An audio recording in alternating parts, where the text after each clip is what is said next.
Hi everyone, welcome back. So given the recent issues whereby the China government actually declared that all education companies must be non-profit, specifically the tuition sector, many of my friends have actually asked me whether it's safe to invest in China companies.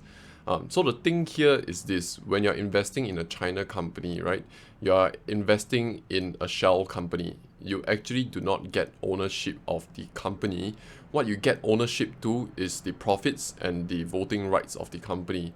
The thing here is this: the Chinese government actually prohibit foreign investors from owning companies in a few sectors, such as internet companies, particularly e-commerce, financial institutions, as well as education company.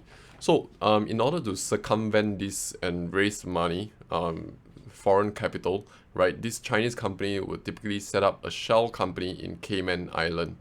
And this shell company would then establish a contract with someone in China, uh, usually the founder, because only Chinese nationals is able to gain ownership of these companies, that they will pass over the voting rights, the dividends, if any, and major decisions making to this shell company in Cayman Island.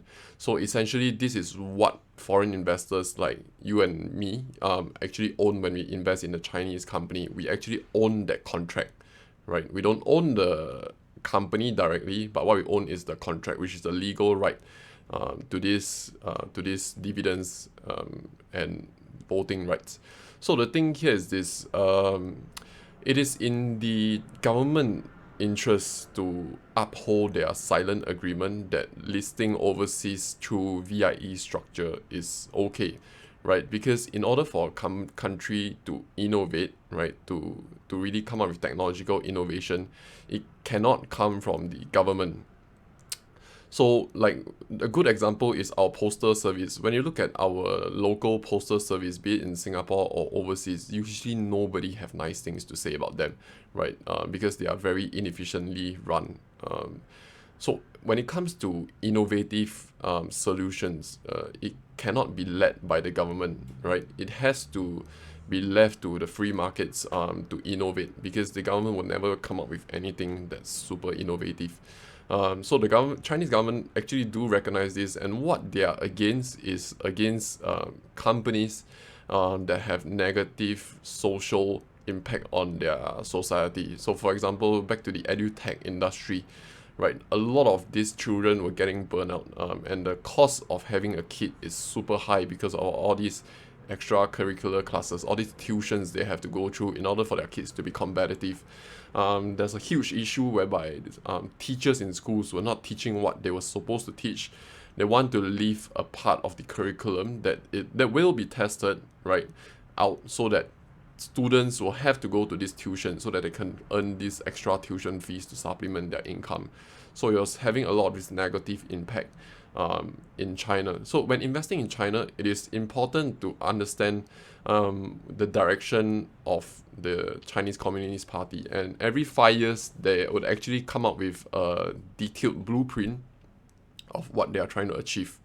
And one thing they're trying to tackle for this set of 5 year blueprint is the aging population. People are not giving birth fast enough, and they highlighted one of the reason is due to the cost of starting a family. And two issues is specifically highlighted, and one is education costs, and another one is property prices. These few things are actually prohibiting China from resolving this issue. So the government has also stepped up to calm the financial market. They actually clarified that they have nothing against this VIE structure, and they have nothing against Chinese company actually getting listed overseas.